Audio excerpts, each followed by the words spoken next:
the son of an oil man. I lived overseas all of my life. I was very fortunate in both having several graduate degrees and being a Marine Corps infantry officer, Marine Corps intelligence officer, and then a clandestine intelligence case officer. I've programmed imagery satellites. I've helped steal signals code books. I've done counterintelligence. I'm basically intimately familiar with the way in which the U.S. government does or does not do the craft of intelligence. What you need to know is I'm a spy saying spying doesn't work. It's costing you $1.2 billion a week to produce the president's daily brief for a guy that can't read.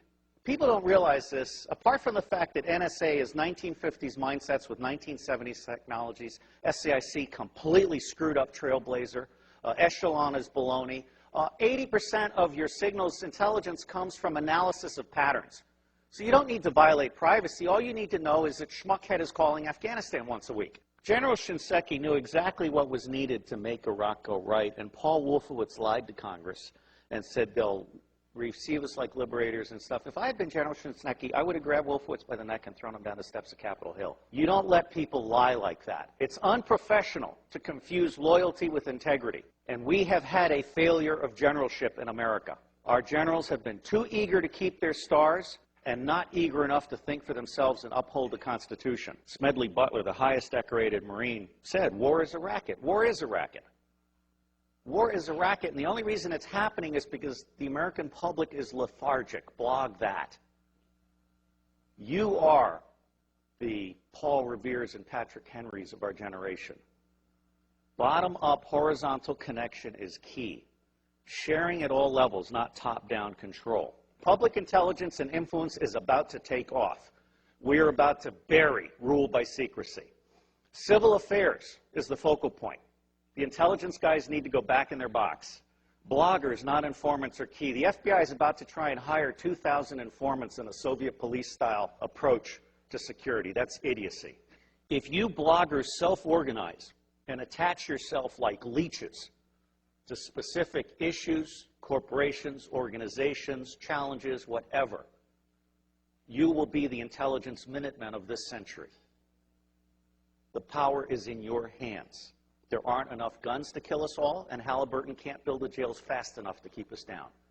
Bloggers, as Linux is organized, where you grab onto an issue or something and you are part of a structured citizen journalism blogging thing that lets no evil doing go unnoticed, that rules. So I think we're at a turning point. I think we're at the very beginning of a historic tidal shift in power, restoring the Constitution. I don't know how many of you are following this, but the Comptroller General has told Congress the United States of America is insolvent. We're out of Schlitz. We literally have no money to make it to the next decade. Now, there's some very easy solutions. I could eliminate all income taxes tomorrow and have more than enough money to fund the government by using some other guy's bright idea. We tax the Federal Reserve at 0.0006, doubles our money until we decide to put them out of business permanently, because we certainly should not have central banks. We've put together an electoral reform pledge, and it's my view that any member of Congress, any member of the Senate that refuses to sign both the constitutional pledge, supporting the Constitution, and the electoral reform pledge should be put out of business. And I believe that will be 95% of all of these people. It may be time to literally dump Congress on its ass and start over. The government has gotten stupid to the point that it can't write a statement of work. And so they ask the contractors to write a statement of work, and the contractors write a statement of work saying, you need more of what I haven't been able to sell. And the government says, oh yeah, right, good. Put it in the budget. This is real shit. I can crack all 10 of the top-level threats to humanity in less than 25 years for less than 1/3 of what the world is spending on the military. Blog that. And I will tell you the price of buying back the United States government. It's $500 million a year. In the early 90s, Newt Gingrich and the Republicans got together. Their plan is now on the street. It's been exposed by a Columbia professor. They concluded that they could buy the United States government from school board to State House to White House for $300 million a year, and by golly, they did. And every single member of Congress is impeachable for having abdicated their Article I responsibilities under the Constitution and serving as foot soldiers for the president and his mendacious vice president. If you confiscate all the wealth in the world, which I do not advocate, all you have is a $5 bill for every one of the 5 billion poor on the planet.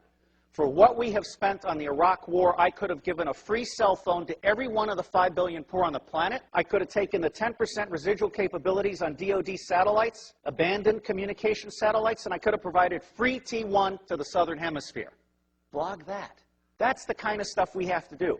Because if we don't do that, those 5 billion people, instead of producing wealth that stabilizes the earth, are going to produce plagues, epidemics, criminal gangs, drugged up people. Ralph Peters, a friend of mine, and the bottom line here is the only path to wine, women, and wealth for badasses anywhere on the planet that have no money is guns. And what's happening here is we're at the very beginning. We're just starting to come out of our little eggshell. When the industrial era began, it broke the connection between kinship and trust. And it started treating people as commodities. And then we lost sight of our government and we allowed the corporations to buy the government. The United States of America no longer represents we the people. But you can change that. The reason it's not working today is because we have a military-industrial complex that profits from secrecy and war, and it does not profit from efficiency and peace. Blog that. The bottom line here is that central banking is an evil cancer. These people are selling us credit they don't have so they can take profits they don't deserve out of our pockets. That's nuts. The United States government is constitutionally chartered to print money on the good faith and credit of all of us and not pay interest. Why are we being such fools? Well, unfortunately, if you fight them, you get assassinated. Lincoln and Kennedy were both about to print money and not borrow from the banks. I can't connect those two dots, but I can tell you they're side by side. But the reality is the federal government is broken in every possible way. And it's going to be localized, bottom-up resilience networks. They're going to save us. That's where you guys come in. Our educational system stinks. It beats the creativity out of kids by the time they're in the 4th grade. It forces you to become a blogger or hacker in order to become creative. So you guys are the lifeboat. We've gone from America the Beautiful to America the Shit. Now, I believe we need to start blogging retrospective impeachments. I'm not saying we need to hang them or tar them or feather them, just out them. I think it's time for citizen investigative journalism to go deep and go back and go current. And people need to understand they can't get away with this stuff. There is absolutely no lack of solution, and there is also no lack of money. What is lacking is the popular political will to exercise our God-given right to be in charge. I got thrown off Fox News for saying the global war on terror wasn't real. Well, it's not. Okay? I mean, until we can get to one man, one bullet for the top 6,000, we can contain the next level, and we can provide a quality of life for everybody on the planet at the lowest level, we're not going to get it.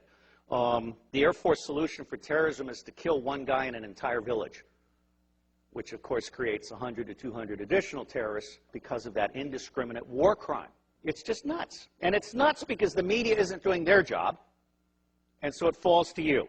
And my dream is to have someone adopt every zip code and start doing that weekly report for their zip code. And then those little reports will start having babies, and it'll start spreading. Your government is stupid, and they're stupid deliberately. The intelligence community does not do open source information because they like to think that the cabinet departments are doing their open source information. That's not true. The cabinet departments don't know how to do decision support. What they know how to do is take stakeholder interests and turn them into policy that increases budget share. That is not what I call reality-based budgeting. Politics today has gotten so dirty it's not worth anybody's time if they've got a brain. Well, I don't have a brain, I have a soul. And I believe that America needs to get back in the business of managing itself. I am absolutely certain that central banks are an evil. Central banks are screwing us all, or we'll have it right. We are pigs being harvested for profits. I do believe there are secret societies, although, you know, given a choice between conspiracy and incompetence, I generally go with incompetence. The Bilderberg Group, I just saw a list of who attended the last time, and it's almost a list of nobodies who want to be somebodies combined with somebodies on their way down. I'm not that impressed.